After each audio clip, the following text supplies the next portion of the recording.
Thanks, Dr. van der Vorst. El turno ahora es para el Dr. Juan Manuel Santamaría, director de Consultoría y Servicios LATAM y MS Health. Bienvenido, adelante.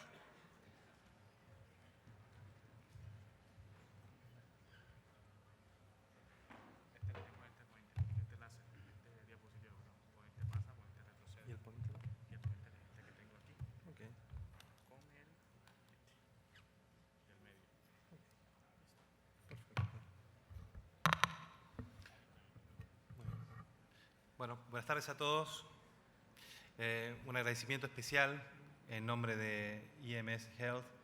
a todo el equipo de Andy por dejarnos participar nuevamente un año más en este importantísimo evento que nuclea a los principales actores de la salud en Colombia. Es para nosotros un honor estar aquí y recibir siempre tan cálida bienvenida de parte de ustedes. Hay una serie de temas que queríamos compartir hoy con ustedes, elaborados en parte por nuestro equipo local en Colombia, referentes a la problemática de la innovación y la adopción de la innovación en distintos países, en particular en nuestra región y en este país, complementado con una serie de análisis que a nivel global ha venido realizando IMS sobre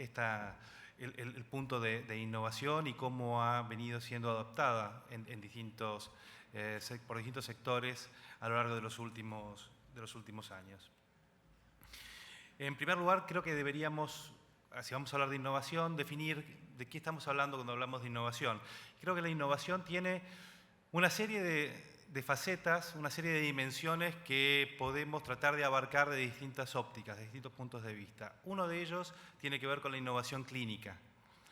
Ustedes saben que allá por el año 2004-2005, a raíz de una serie de decisiones tomadas por la FDA provenientes de hechos ocurridos en el sector de la salud, en el consumo de medicamentos, se tornó particularmente duro lograr la aprobación regulatoria de nuevos principios activos. Eso llevó a una desaceleración del grado de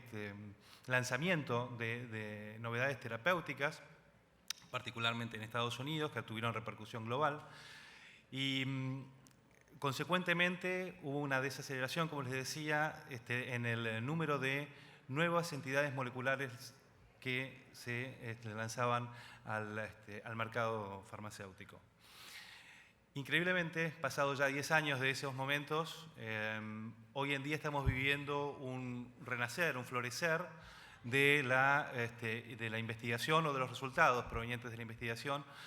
que podemos ver en este gráfico representadas por un número realmente inusual de nuevas moléculas, nuevas entidades moleculares lanzadas al mercado en los años 2014 y 2015, donde cerca de más de 40 nuevos principios activos fueron presentados al mercado. Lo más interesante también es que estos principios activos en general están concentrados en ciertas patologías que presentan todavía una demanda por parte del cuerpo médico, por parte de la población, resultante de necesidades insatisfechas que todavía tiene la salud en diversos países. Gran parte de esta innovación se presenta en el área de la oncología, pero también en enfermedades infecciosas. Ustedes saben, el HCV, el virus de la hepatitis C, ha sido blanco de numerosas novedades terapéuticas en los últimos años. Luego también enfermedades como las relacionadas con el sistema nervioso central o con la diabetes han también tenido importantes novedades en el sector de nuevos principios activos. En particular, cuando hablamos de uno de estas áreas terapéuticas, la oncología, es donde vemos que la actividad de investigación y desarrollo ha rendido realmente frutos muy, muy importantes. Ustedes pueden ver ahí, en este chart, alrededor de esta figura de Leonardo, una serie de subpatologías de tumores de distinto tipo relacionados con el cáncer de pulmón, con tumores blandos como los linfomas, leucemias, melanomas de distinto tipo, cáncer de mama, etcétera, que han sido atacados por novedades terapéuticas desde el año 2010 hasta la fecha, y donde permanentemente estamos conociendo ya sea nuevas indicaciones de mismos principios activos o nuevos principios activos destinados al tratamiento de esta terrible enfermedad. Pero no termina solamente en lo que vemos hoy en día, la actividad relacionada con el desarrollo de la innovación clínica. Nosotros también podemos ver que a futuro, esta gran nube que vemos en este gráfico de nuevos principios activos en vías de investigación, ya sea en fases preclínicas o en fase 2 o en fase 3, son realmente es un hecho muy esperanzador para muchas personas que hoy en día padecen una enfermedad tan terrible como el cáncer. También podemos hacer gráficos similares en otros tipos de enfermedades, pero donde vemos que la industria farmacéutica está teniendo una actividad realmente destacada para ofrecer distintos tipos de alternativas a necesidades, como les decía antes, insatisfechas desde el punto de vista de la cura en algunos casos o un tratamiento más efectivo a las opciones que existen hoy en día en plaza. Hablamos de innovación clínica, pero también podemos hablar de innovación de otros tipos que tienen que ver con la forma en la que investigamos, la forma en que recolectamos información. Creo que nuestros colegas recién nos han dado un panorama muy interesante acerca de cómo se vislumbran nuevas alternativas tecnológicas en el área de la información. Muchas compañías farmacéuticas se han dado cuenta de esto y también muchas compañías tecnológicas y han unido esfuerzos en los últimos años de forma tal de poner en disponibilidad una serie de herramientas que vinculan, por un lado, todas las ventajas de las nuevas tecnologías de la información y de las comunicaciones con todo lo que tenga que ver con necesidades insatisfechas desde el punto de vista clínico y la capacidad de investigación que tiene la industria farmacéutica en el hecho de brindar nuevas alternativas terapéuticas. Y así hemos visto partnerships o asociaciones entre compañías especializadas en test genéticos como 23andMe, compañías dedicadas a la tecnología de comunicaciones como Qualcomm o como Google, que están uniendo esfuerzos con distintas compañías farmacéuticas de forma tal de facilitar la forma en que se recolecta información clínica del mundo real para luego poder ser aplicada, por un lado, al desarrollo de nuevos medicamentos, pero también, y como dijeron aquí recientemente, para probar el valor de la medicina, para entender cuál es el money for value que tiene hoy en día un medicamento y justificar el valor que ese medicamento tiene. Hay un hecho también que a veces pasa desapercibido y que es muy interesante de estudiar, que es la velocidad de la innovación. Típicamente un medicamento tenía un ciclo de vida que podía llegar tranquilamente a durar cerca de 10 años desde el momento de su lanzamiento. Estoy hablando de un medicamento innovador, desde el momento de su lanzamiento al mercado hasta el vencimiento de su patente. Término promedio.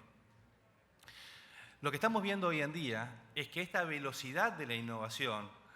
pone a disposición de los prestadores de salud con una velocidad cada vez más rápida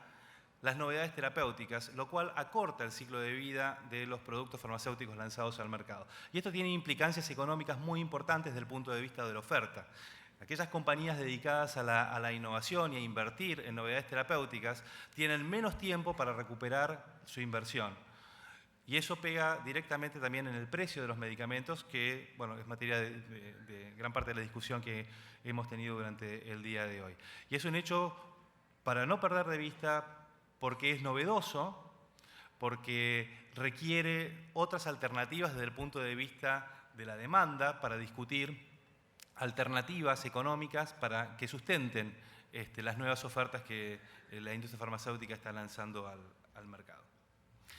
Así es que, bueno, ya poniéndonos un poco, bajando a tierra lo que tiene que ver con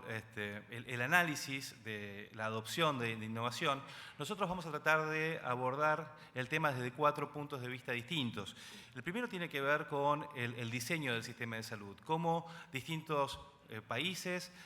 han abordado la problemática de la salud y de la contención de sus costos y de la ampliación del acceso a través de herramientas muy distintas. El segundo punto tiene que ver con el perfil de consumo de medicamento, es decir, cuáles son los medicamentos más utilizados desde el punto de vista epidemiológico en cada uno de los países y las diferencias que existen entre las regiones, ya sea por temas evidentemente epidemiológicos, pero también por temas económicos, culturales y sociales. El otro tema tiene que ver con la política de precios y cómo distintos países adoptan una de las herramientas destinadas a la contención del costo, y hago hincapié en este tema de que es una de las herramientas utilizadas para la contención del costo para bajar el gasto agregado, con el desafío de hacerlo sin desincentivar, por un lado, la investigación y la innovación, y por otro lado, permitiendo que masas más amplias de la población tengan acceso a esa innovación. Y por último hablamos de lo que es el potencial de acceso, porque cuando hablamos de acceso, no quisiéramos solamente referirnos a lo que tenga que ver exclusivamente con el aspecto económico del precio del medicamento, sino que también, eso es algo muy importante desde el punto de vista de los reguladores y los formadores de políticas, tiene que ver, y sobre todo tiene que ver con la infraestructura que un sector de salud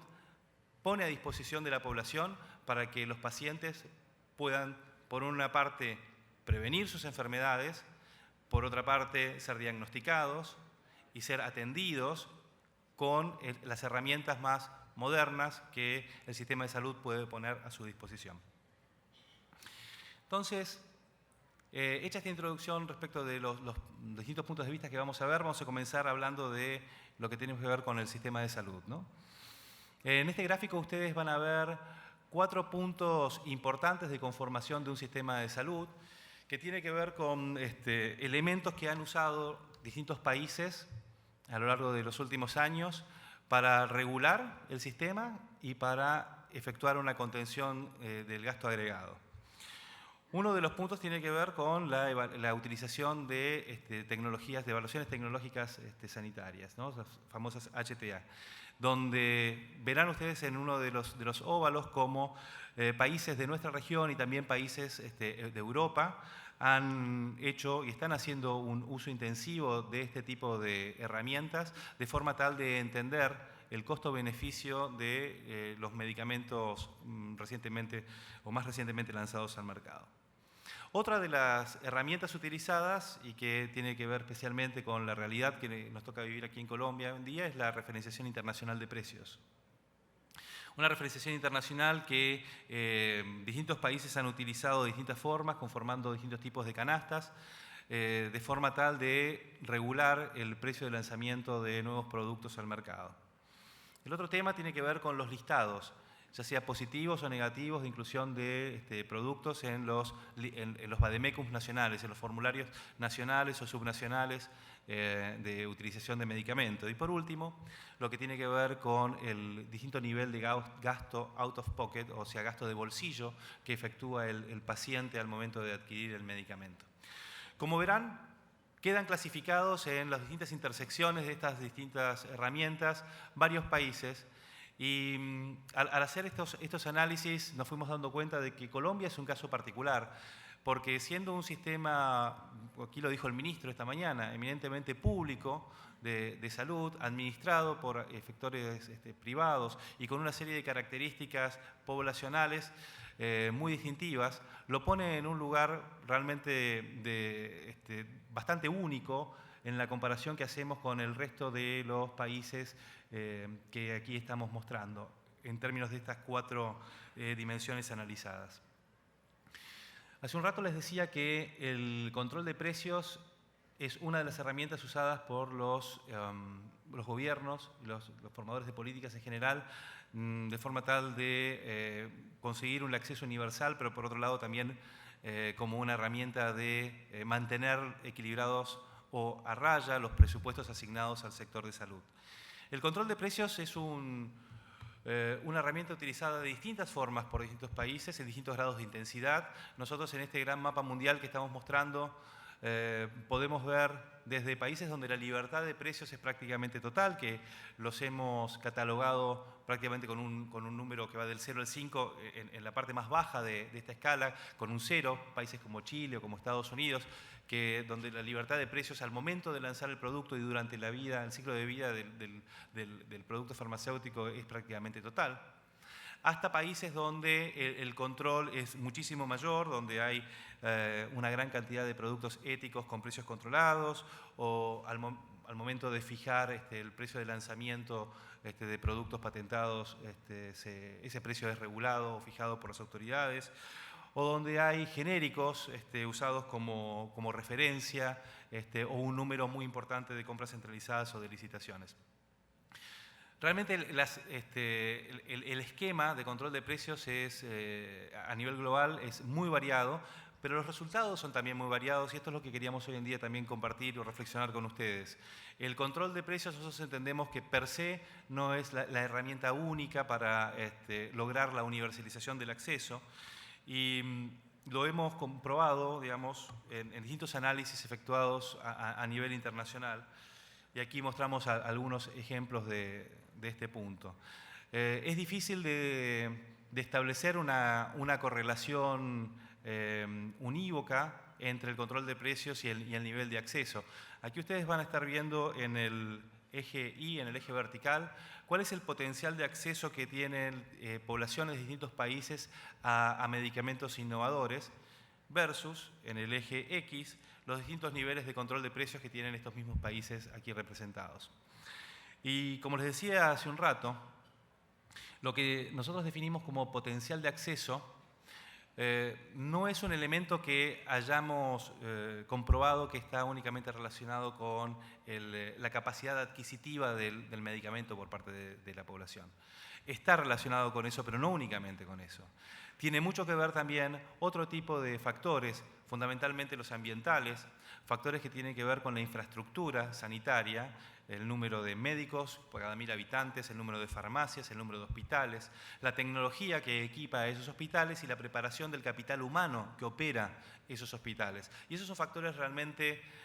muy, muy importantes al momento de definir cuál es el grado de acceso que realmente tiene una población a la salud en general y al medicamento en particular. Aquí podemos ver casos extremos de países con una libertad de precios casi total, como Chile o Estados Unidos, y sin embargo los separa un potencial de acceso muy, muy amplio, que no tiene que ver con el nivel de precios de ambos países, sino que tiene mucho más que ver con la infraestructura sanitaria con que cuentan ambos países y la posibilidad de contar con un diagnóstico a tiempo y preciso para distintos tipos de patologías en ambos países. Esto es una realidad que en general se repite en la región, en Latinoamérica, a lo largo de las distintas geografías. Hablando específicamente de lo que es la regulación de precios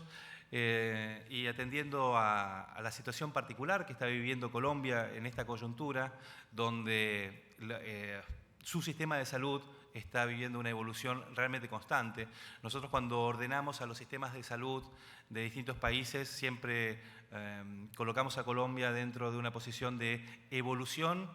hacia la madurez, a diferencia de países centrales donde ya hay regímenes más establecidos y que, como hemos visto recién, cuentan con una historia de éxitos realmente muy, muy importante. Entonces, bajando al punto específico de la coyuntura de la regulación de precios, hemos hecho un ejercicio basado en un área terapéutica particular, que es el de las enfermedades autoinmunes. Vamos a ver varios ejemplos de principios activos relacionados con el tratamiento de la artritis reumatoidea, la gran mayoría de ellos de origen biológico. Y el ejercicio consistió en lo siguiente. Tomamos los precios de diversos países para distintas moléculas o macromoléculas en septiembre del año 2013. Comparamos cuál era la diferencia de precios que existían entre los distintos países en ese momento y otorgamos una base 100 al precio que tenía Colombia en ese momento para cada principio activo. Vamos a encontrar una base 100 para adalimumab, una base 100 para etanercept, etc. Y luego hicimos el mismo corte, ya más recientemente en febrero del 2016. De forma tal de entender si aquellos países que en el año 2013 tenían un precio por debajo del precio regulado en Colombia, hoy en día permanecían en esa posición o se encontraban más abajo, es decir, Colombia se había encarecido en términos relativos contra estos países, o si por el contrario, Colombia se había abaratado, por decirlo de alguna forma, respecto de ese principio activo comparado contra una canasta de países. Los principios activos que comparamos en este estudio, como les decía antes, son todos relacionados con el tratamiento de la artritis reumatoidea. Ustedes, aquellas celdas que vean con un tilde verde, son países donde está presente el principio activo ya lanzado al mercado. Aquellas celdas con una cruz roja significa que ese principio activo no está presente en ese país, pero creo que en términos generales estamos hablando de principios activos bien representados a lo largo de una serie de cerca de 10 países bajo estudio. Entonces, como les decía antes, lo que hicimos fue tomar septiembre de 2013, colocar en base 100, como verán ustedes ahí en el eje X, en la bandera de Colombia, la situación que tenía en este caso Abatacept en cuanto a precios relativos de Colombia, base 100, respecto de otros países en ese momento. Y hallamos una posición promedio de todos estos países respecto de Colombia. En este caso había un 17% en promedio de estos países tenían Abatacept más caro que Colombia. Pero sin entrar en discusión acerca de si era más caro o más barato, lo que sí queremos señalar aquí y mostrarles es cómo evolucionó a lo largo del tiempo esta diferencia, ¿no?, de precios entre distintos países. Este es el corte a febrero de 2016, donde vemos a Colombia, que sigue estando en la misma posición de base 100, pero donde hay una serie de países que se han ido esparciendo sobre índices más elevados. Por distintos motivos, básicamente hay dos. Uno tiene que ver con la revalorización del dólar americano respecto de otras monedas, y eso hace que la bandera de Estados Unidos ustedes la vean en el extremo derecho. Pero hay otro factor, independientemente de esto, que es que también muchos de estos principios activos han sido relanzados en muchos países centrales, mediante nuevas formas de administración o a través de nuevas presentaciones. Y eso ha hecho que varíe su precio, mientras que el precio de referencia de Colombia lo seguimos manteniendo aquí en base 100. En líneas generales, podemos decir que Abatacept, conocido comercialmente como Orencia, solamente frente a Australia, Colombia se ha encarecido su precio. Australia hoy en día es un 12%, como ustedes pueden ver a la izquierda, más barato en términos de Abatacept que Colombia, mientras que todo el resto de los países bajo análisis tienen un porcentaje de 2 dígitos holgados en encarecimiento en términos de dólar frente al precio que actualmente tiene este mismo principio activo en Colombia. Este mismo estudio lo hemos repetido para adalimumab, donde también vemos que aquí en líneas generales, en el año 2016, el promedio de países estudiados es de un 72% más caro que lo que es hoy en día ese producto en Colombia, conocido comercialmente como Humira, contra el 17% que era este mismo conjunto de países más caro en el año 2013. De nuevo aquí lo que hay es un retraso, podemos decir así, del precio del principio activo en Colombia versus el resto de los países. Hicimos el mismo análisis para certolizumab, certolizumab pegol, conocido comercialmente como Cimzia, con resultados muy parecidos, con la diferencia de que en este caso el precio promedio de Estados Unidos es menor al de otros países centrales. Con Etanercept pasa exactamente lo mismo, y Colombia se mantiene en este caso como uno de los países, o el país con el Etanercept más barato del conjunto de países estudiados. Y podemos seguir, realmente la constante es esta. Estamos viendo permanentemente a Colombia en el caso de infliximab, como en el caso de rituximab también, o tocilizumab, como el país donde el precio por miligramo de este principio activo es el más barato hoy en día respecto de toda esta canasta de países de referencia. ¿Qué queremos señalar con esto? Solamente mostrar una realidad para concientizar acerca de el permanente trade-off, ese balance que las autoridades regulatorias de cada país en términos de salud buscan realizar. El abaratamiento de los costos agregados o del gasto agregado a través de distintas herramientas, una de ellas es el control de precios,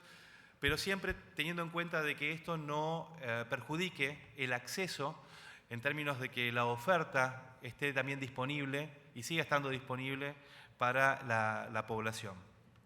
De hecho, y ya hablando en términos de oferta, el tiempo ya está acabado, pero me tomo 2 minutos más. Queríamos compartir con ustedes un gráfico que tiene que ver con la tasa de consumo de productos, o sea, principios activos destinados al tratamiento de la artritis reumatoidea, en general la mayoría de ellos biológicos, en distintos países. Lo que estamos viendo aquí en las columnas son los meses de tratamiento consumidos por cada uno de estos países para esta misma serie de principios activos que recién analizábamos, y la línea que cruza las barras tiene que ver con los casos prevalentes en miles de habitantes actualmente detectados. En general, sí vamos a ver que en los países centrales hay una correlación muy alta entre la prevalencia y los meses de tratamiento utilizados, señal de que el acceso en este tipo de países a la innovación es un acceso que hoy en día es relativamente fluido. Cuando empezamos a descender la escala de países en términos de PBI per cápita, encontramos varias alteraciones a esta lógica, y es donde empieza a jugar más el tema del desarrollo de la infraestructura en términos de salud, el tema de la utilización de herramientas para la contención del costo y también el tema de la evaluación de otras herramientas como la evaluación de tecnologías sanitarias o la inclusión en listados positivos o negativos. La última diapositiva que quiero compartir con ustedes tiene que ver con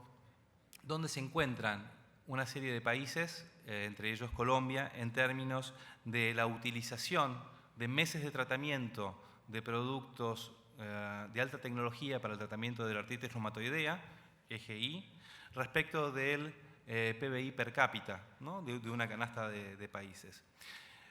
En líneas generales, ustedes pueden ver en este gráfico que aquellos países con una mayor tasa de desarrollo económico tienen una mayor tasa de uso de meses de tratamiento por casos de prevalencia,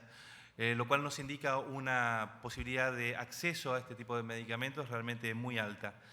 Y también cómo los países de nuestra región, en este caso ejemplificados por Colombia y por México, tienen todavía un camino muy grande que recorrer en términos de posibilidades de utilización de nuevas tecnologías y por lo tanto de innovación. Entonces, ya para terminar y a modo de conclusiones, solo algunas reflexiones que dejamos para la reflexión. Uno es recordar que estamos frente a una época de una revolución en términos de innovación. Estamos viendo la aparición de ofertas terapéuticas no pensadas hace unos años atrás, pero sobre todo que vamos a seguir viendo una aparición en cantidad y en calidad muy importante en los próximos años, que van a revolucionar el tratamiento médico de una serie importante de enfermedades. El segundo tema es que recordemos que el acceso tiene que ver con una serie de factores fundamentalmente ligados a lo que es, por supuesto, la capacidad adquisitiva del medicamento, pero también respecto de lo que es la infraestructura sanitaria de cada uno de los países. El tercer punto tiene que ver con este balance que permanentemente hay que tener en cuenta entre las herramientas utilizadas para la contención del gasto y la incentivación de la innovación y del acceso a la innovación por parte de la población. El cuarto punto tiene que ver con lo que vimos recién, ¿no? Especialmente en el caso colombiano, cómo se ha ido abriendo una brecha en los últimos tiempos respecto de países centrales, respecto del precio de una serie de principios activos innovadores, que hasta el día de hoy no parece que vaya a ser cerrada en el corto plazo. Y por último, cómo los países latinoamericanos, entre ellos Colombia, todavía tienen afortunadamente un camino interesante para recorrer en términos de adopción de innovación, con las respectivas mejoras en términos de salud de nuestra población. Esos eran los temas que queríamos compartir con ustedes el día de hoy. Les agradezco mucho el tiempo que nos dedicaron.